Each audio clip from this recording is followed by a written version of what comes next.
네, 여러분 안녕하세요.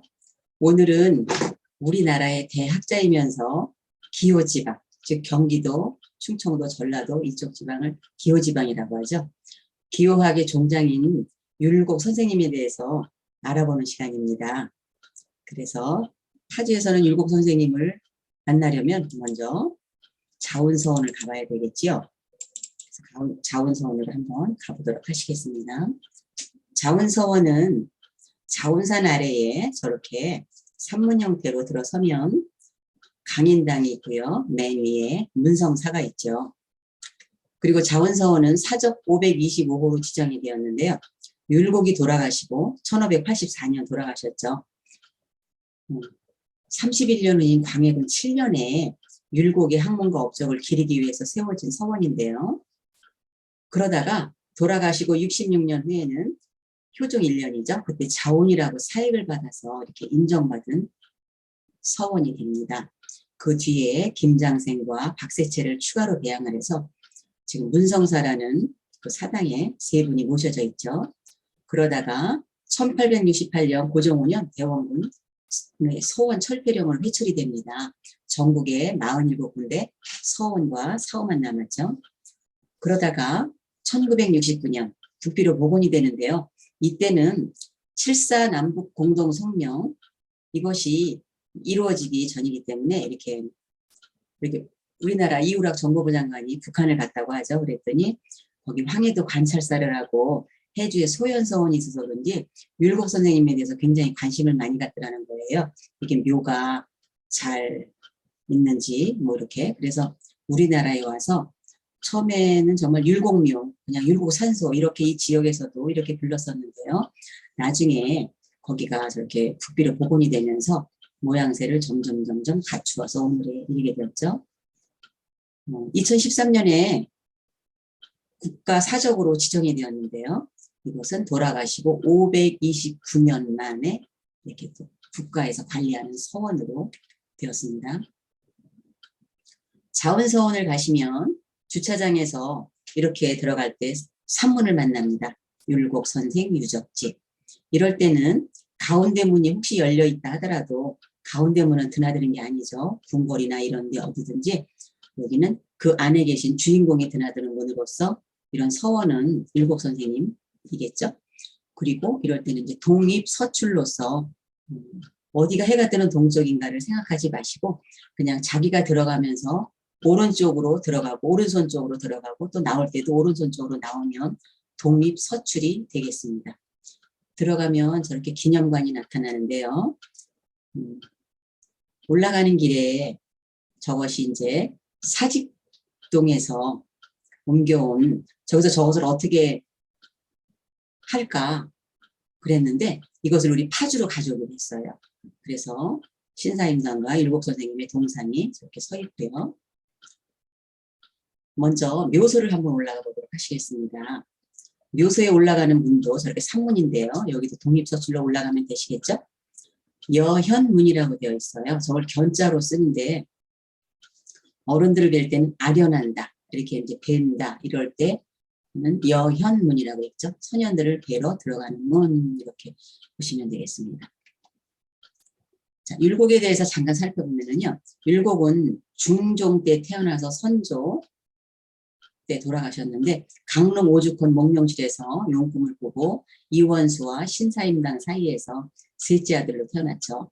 6살 때 서울 수진방으로 올라옵니다. 이때 외할머니가 용인이시거든요.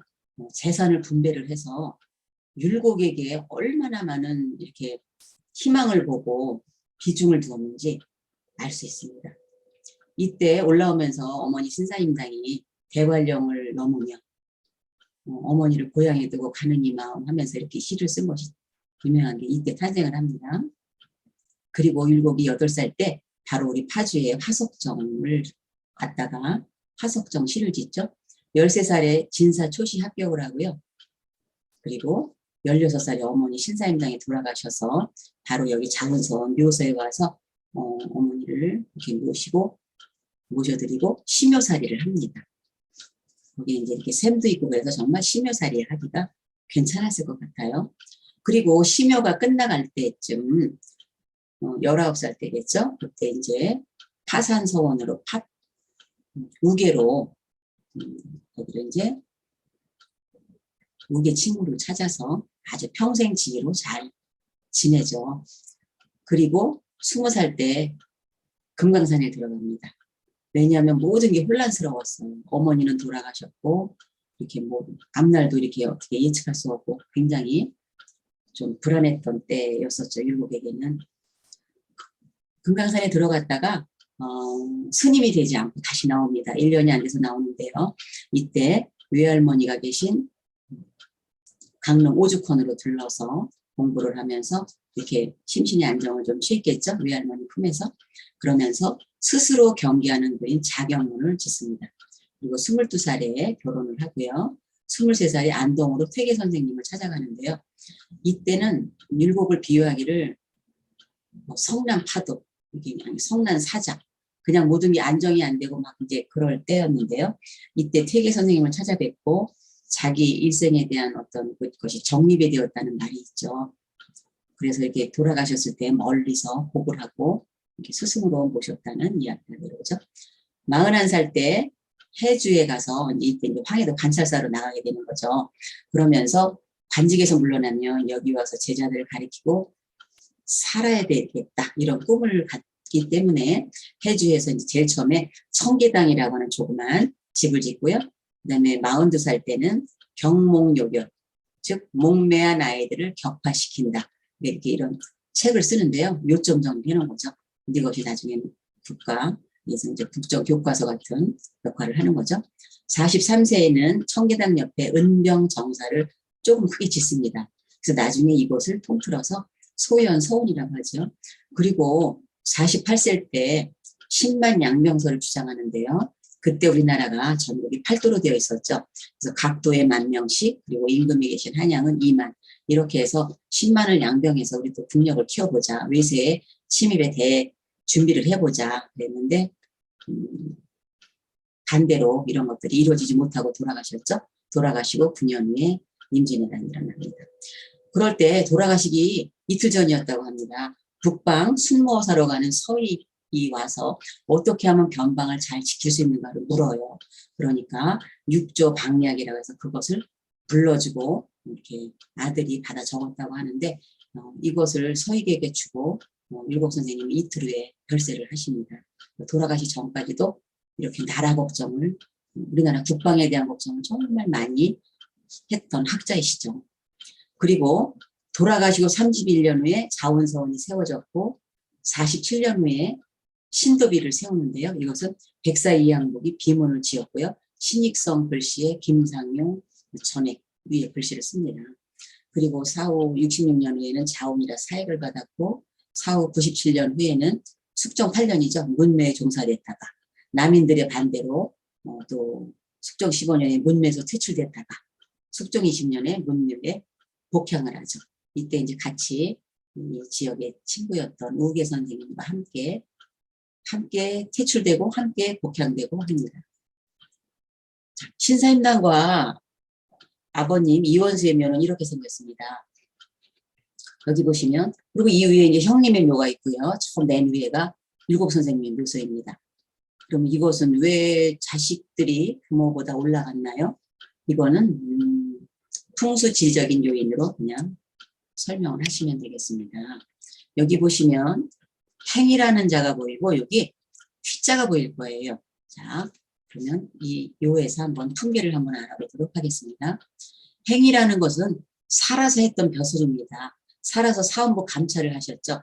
행, 사헌부 감찰, 그렇게 해서 정육품벼슬을 지내셨는데요. 돌아가시고 난 후에 아들이 잘 되니까 율곡 선생님이 잘 되어서 의정부 좌찬성 종 1품까지 해서 무려 여기 있죠? 증 숭정대부 의정부 좌찬성 8품계나 올라가는 거죠. 그리고 어머니는 정경부인의 시대가 되셨죠. 여기 보시면 여기에 휘자가 있는데요. 휘라는 것은 돌아가신 분을 부르는 이름입니다. 그리고 함자라는 것은 살아서 부르는 이름인데요. 자네 아버님 함자가 어떻게 되시지? 그러면 이 원자 숫자 이렇게 하는 거고요. 돌아가신 자네 아버님 휘자가 어떻게 되셨나? 그렇게 하면은 이 원자 숫자 되셨습니다. 이렇게 말하면 되겠습니다. 그리고 자원선에 들어서면 신도비와 묘정비가 있는데요. 신도비는 정이품 이상 벼슬을 한 사람에게 세우는 개인적인 업적을 기록한 것이고요. 자원서원에는 율곡 선생님 신도비가 있죠. 그리고 묘정비는 자원서원 이런 서원에 걸린 내용을 적은 것을 묘정비라고 합니다. 자, 율곡 선생님 묘소를 한번 올라가 보셨습니다. 여기가 율곡 선생님인데요. 뒤에 국산노씨 부인의 묘소가 있습니다. 앞에는 율곡 선생님 묘소가 있고요. 여기 보시면 문성공 율곡 이선생 지묘 정경부인 국산노씨 묘 제후 뒤에 있다 이제 이 소리죠. 그리고 이 글씨는요. 이걸 이제 묘갈이라고 하죠. 앞에 글씨는 또 당대 유명한 학자였던 권상아 학자가 썼고요. 뒤에는 월사 이정구 선생 아주 유명한 학자시죠. 그분이 찬을 했고 신익성 학자가 또 글씨를 썼죠. 그런데 부인이 왜 뒤에 있는가 이런 질문들을 정말 많이 하시는데요. 옛날에는 그 사람이 집을 나가서 죽으면 객사를 했다고 해서 집안에서 장사를 하지 않았던 풍속도 있었거든요. 그런데 율곡 선생님의 부인은 임진왜란이 났을 때 어디로 피해야 할지를 모르겠는 거예요. 그래서 남편의 율곡 선생님 신주를 들고 여기 와서 묻고 이렇게 자결했다는 말도 있고 일본군에게 살해를 당했다는 말도 있는데 아무튼 이렇게 율곡 선생님의 집안은 임진왜란이 났을 때 일본군에 의해서 많은 피해를 본 집안인 걸 볼 수 있어요. 저 옆에 능선에 누님 내창에 묘소도 있는데 누님도 이렇게 피란을 가다가 이제 칼에 찔려서 돌아가셨다고 하죠. 자, 뒤에서 본 율곡 선생님의 묘의 모습입니다. 이렇게 율곡 선생님 부인, 율곡 선생님 형님, 부모님, 율곡의 큰아들 이렇게 묘소가 있는데요. 여기 소나무가 굉장히 아주 정갈하고 단정하게 있어서 꼭 이게 율곡 선생님 신사임당 이런 분들의 그런 모습을 뵙는 것 같고요. 멀리 보면 임진강이 보이고 여기가 아마 군장산, 연희산 이쯤 되겠죠. 저것도 보인다고 해서 일부 풍수하는 분들은 와서 그러더라고요. 여기는 굉장히 제자들이 많을 자리다. 이런 이야기를 한번 들었습니다. 이제 자원서원으로 가보시겠습니다. 자원서원을 가시면 이것이 바로 강인당 모습인데요. 맨 위에는 문성사 사당이 있고 그리고 여기는 저렇게 느티나무가 지금 한 500살 거의 된 나무가 있는데요. 이런 나무를 학자수라고 하죠. 길거리에 심는 것은 노고수. 그런데 공부를 하다가 이런 나무 그늘 밑에 쉬기도 하고 나무들에서 기운도 얻고 나무를 심는 풍습은 참 좋은 것 같습니다. 그런데 우리나라는 주로 느티나무, 회화나무, 은행나무 이런 것들을 심었죠. 은행나무는 제자를 많이 열리게 한다는 의미가 있고 여기는 그늘을 넓게 그러니까 그 덕행을 널리 퍼뜨리는 사람이 되어라 이런 의미가 있다고 하죠. 자원서원을 들어서면 이렇게 동제와 서제가 있는데요. 동제는 조금 나이 있는 선배들, 이쪽은 좀 나이 어린 후배들이 기거했던 기숙사라고 보시면 됩니다. 율곡 선생님 오면 뭐니 뭐니 해도 제일 일본으로 꼽히는 책이 바로 경몽요결입니다. 목매함을 깨우쳐주는 교과서 같은 책. 거기에 내용 중에 부사구용이 실려 있는데요. 부사라는 것은 9가지 좋은 생각.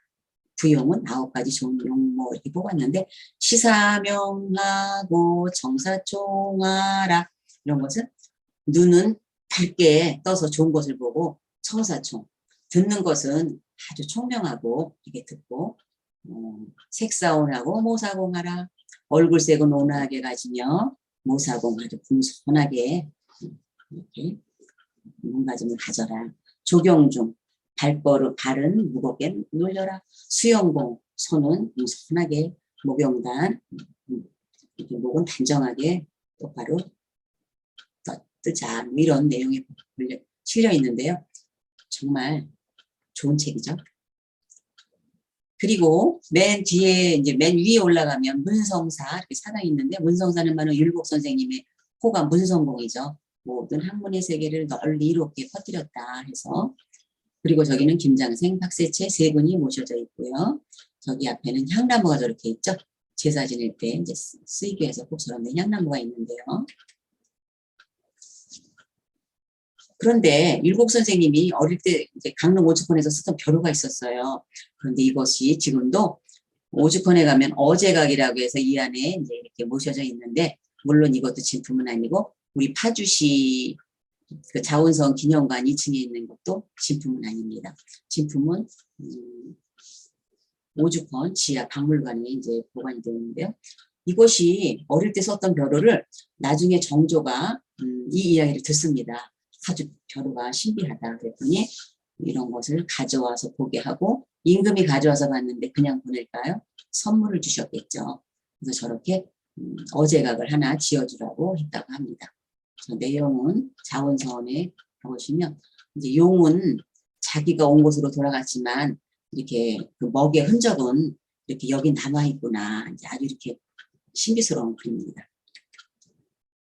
그리고 자원서원에는 이렇게 묘정비가 서 있는데요. 이 묘정비는 바로 서원의 건립 내역을 적은 거죠. 송시열이 묘정 비문을 지었고요. 김수중이 본문을 썼으며 김수왕이 머리글을 썼죠. 숙종 8년에 문매 종사가 되었고 15년에 문매 퇴출됐다. 20년에 이제 복양되었다고 우리 아까 공부했었죠. 그리고 우리나라에는 이지스함이 세 대가 있는데요. 세종대왕암호, 율곡 이암호, 또 하나가 또 있죠. 그런데 율곡 이암 이런 것은 7,600톤급인데요. 대함 미사일을 방어를 하고 최신 종합 무기를 그런 하는 시스템이 있는데 이 이지스라는 것은 제우스의 딸로서 전쟁의 여신이죠. 그 아테나가 가지고 있었던 방패 이제 절대 맞는 일이 없죠. 거기에서 따온 이름이죠. 이지스함이라는 것이. 그래서 저희가 제가 여기를 가볼 일이 있었는데요. 2011년 9월 27일이었습니다. 정말 들어가 봤더니 어마어마무시하더라고요. 어마무시하게 컸고 아주 미적하게 움직이고 그리고 이 안에서 이렇게 비행기도 뜨고 내리고 이렇게 하는 거에 아주 굉장히 기분이 좋았던 적이 있습니다. 서해 유성룡호가 이제 세 번째죠. 자, 그리고 율곡 선생님이 해주에서 이렇게 관찰사로 나갔을 때 이 다음에 얘기했던 지었던 곳이 바로 여기 성계당 있고요. 그 다음에 여기 은병정사 지었고 나중에 여기 이제 소현선이라고 하는데 이것은 우리나라 그때 학자들은 그 송나라 주자를 그렇게 이제 흠모를 했어요. 그분이 바로 저기 이제 무의산에 가서 무의정사를 지어놓고 제자들을 가르쳤는데 그것이 학자들에게는 꿈이요 이상향의 세계였습니다. 그래서 여기를 가봤던 적이 있어요. 여기가 바로 그 복권성에 있는 무의산인데 이렇게 아홉구비를 이렇게 구비구비 뗏목도 타고 내려오고 정말 좋았는데요. 이렇게 이 우뚝 솟은 이 봉우리를 은병봉이라고 하거든요. 이 봉우리 앞에가 바로 이렇게 무의정사가 있더라고요. 여기를 들어갈 때부터 맑은 계곡물이 흐르는데 대나무가 청청하게 쭉쭉 이렇게 자라고 있어서 들어갈 때부터 정말 기운이 남달랐는데요. 굉장히 아주 좋은 곳이었습니다. 그리고 주자는 또 차도 잘 마셨어요. 학자들이 차를 드시는데요. 왜냐하면 머리가 맑아지니까. 여기 갔더니 그 오곡이 바로 은병이라고 하는 인생이 말하면 그 가장 많이 배워서 이렇게 나누는 계절 이런 걸 은병의 계절이라고 하는데 여기 가면 정말 차를 끓여 마시던 차붓도 막 뭐 이렇게 차를 마셨던 흔적 이런 것들이 바위에 새겨져 있어서 굉장히 또 반가웠습니다. 율곡 선생님이 황해도 관찰사로 나갔을 때 그 유지라는 기생이 이렇게 시중을 듭니다. 그때 유지가 굉장히 율곡 선생님을 나중에 사랑을 했던 것 같아요. 근데 어느 날 이제 율곡이 병들어서 돌아가신다는 소리가 들리니까 유지가 율곡을 찾아봤다고 합니다. 그랬더니 이런 일을 썼다고 하죠. 아마도 이것이 파주가 아니었을까 뭐 이런 말도 있는데 그거는 아직 잘 모르겠고요. 자, 문을 닫는 건 의리 없는 일, 같이 눕는 건 옳지 않은 일, 가로막힌 병풍이야 걷어치워도 자리도 달리 이불도 달리 마음을 맑히어 근원을 밝히고 밝은 근본으로 돌아갈지라. 내생이 있단 말 빈말이 아니라면 가서 저 부용성에서 너를 만나리. 지금은 아니지만 정말 내생이 있다면 그때는 너와 함께 이렇게 운우의 지정을 한번 나눠보겠다. 뭐 이런 얘기겠죠. 자, 이제 화석정으로 한번 가보시겠습니다. 화석정은 바로 율곡 선생님의 5대조 이명신공이 세운 정자인데요. 여기 앞에가 바로 이제 율곡리고 저 너머로 임진강이 저렇게 흘러가고 있습니다. 그런데 여기에 올라서면 정말 경치가 좋아요. 그리고 저기 화석정이라는 저 글씨는 연안이 시 집안의 이숙함이라는 분이 와서 이름을 눌러왔다 이제 지어주는 거죠. 자, 저기에 이제 시조가 하나 이렇게 걸려 있는데요. 저 시가 바로 율곡 선생님이 8살 때 여기 이제 고향 마을을 선조님들 할아버지의 고향 마을을 다녀갔다고 했죠. 그때 쓴 시가 얼마나 잘 썼냐면요. 화석정시 숲속정자의 가을이 깊어 시인의 시상은 끝이 없구나. 멀리 보이는 것은 이게 푸른 벽물이요 설이 맞은 단풍은 햇볕을 향해 붉구나. 산 위에는 둥근 달이 떠오르고 강은 말려서 불어오는 바람을 머금었네. 근데 어떻게 8살짜리가 이렇게 대꾸에 맞는 한문을 쓸 수 있었는지 정말 당대 사람들이 다 놀랬다고 하죠. 자, 율곡과 우계의 우정은 굉장히 유명하죠. 19살에 만나서 평생 갔으니까. 그런데 호원이 우계죠. 근데 이제 율곡이 호원을 방문하는 거예요. 화산고을로. 올해도 다 점을 본 눈이 산에 가득한데 들길은 가늘게 고목나무 사이로 갈렸구나. 소를 타고 어깨 으스대며 어디로 가느냐. 내 우계만에 있는 미인이 그리워서라는. 미인은 바로 이제 우계 말하는 거죠. 그러니까 이렇게 사랑하는 여인을 만나러 가는 그런 아주 기분이 아주 좋은 거예요. 저물녘 사립장을 두드려 맑은 얼굴 바라보며 인사하니 작은 방에 갈포 걸치고 집방석 깔고 있네. 이야기 끝에 뒤척이다가 새벽닭이 울어 눈 들어보니 온 창문엔 서리달만 차갑구나. 그 긴긴 밤을 이야기하다가 날이 새서 보니까 이렇게 날이 샜다 이거예요. 그 다음에 또 이제 성원이 그 파산을 찾아갔을 때 일곱과 함께 시냇가에 앉아서 이렇게 보았던 걸 소회를 적은 게 있는데요. 들어보시면 시냇가에 나무근을 둘러있으니 맑은 그늘 낚싯줄에 흩어져 있다. 흐르는 냇물은 본래 쉬지 않고 물고기와 갈매기는 잡된 생각이 있는다네. 자기네 둘이 그렇다는 거예요. 풀잎은 어이 그리 부드러우며 이끼 낀 들길은 어이 희미할까. 한가로운 사람 율곡 수컴 손에 책을 펴들고 서로 마주하며 돌아갈 줄 모르니 이렇게 마주보고 얘기하다가 또 이렇게 책을 보다가 이렇게 돌아갈 줄 모른다는 이 친구가 좋아서 이렇게 돌아갈 줄 모르고 책을 읽는다는 게 너무 행복한 거예요. 성원 선생님이 봤을 때는 이런 거를 엿보았고요. 그 다음에는 율곡과 정철이 또 이렇게 유대관계가 많았어요. 그래서 정철이 좀 강경파였었지만 그래도 율곡이 그 시험을 보러 들어갈 때 막 이렇게 말리죠. 근데 뭐라고 할까 좀 시정 잡배들이 그런데 정철이 율곡 아닌가 그러면서 이렇게 들어오게 했다는 그래서 이렇게 서로 참 좋은 그 관계를 유지했는데요. 그 정철이 어느 날 이렇게 좀 정치적인 노선은 조금은 안 맞을 때도 많았어요. 율곡에게 주다라는 시를 이렇게 말합니다. 말하고 싶어 말을 하면 폐가 되고 입 다물고 묵묵히 있자니 이도 허물이네. 말하건 말건 모두 다 티끌이 되니 글로 쓰려니 거세게 부끄럽구려. 그대의 말이 머뭇거리는 것인지 나의 뜻이 상냥이 없는 것인지 난만이 이해하고 돌아가는 날 바야흐로 서로가 깊은 뜻을 알리라. 이렇게 썼고요. 그런데 그러던 정철이 호남으로 돌아간다고 하네요. 그래서 율곡이 이렇게 씁니다. 그대와 천리길 헤어지자니 회포가 더 쌓여 슬픔이 더하네. 생략하고요. 오늘 밤 저 달을 보며 어이 견디니 관동과 호남의 하늘을 아득히. 그리고 또 정철이 이제 율곡이 돌아가시고 나서 화석정을 이제 왔어요. 그래서 거기 지나가면서 또 이렇게 시를 씁니다. 서로 등졌지만 맥은 본래 한 가지요. 물이 따로 흐르지만 근원이야 하나로세. 화석이야 옛정자 사람 볼 수 없나니 돌아가는 석양길에 혼이 거듭 녹아나네.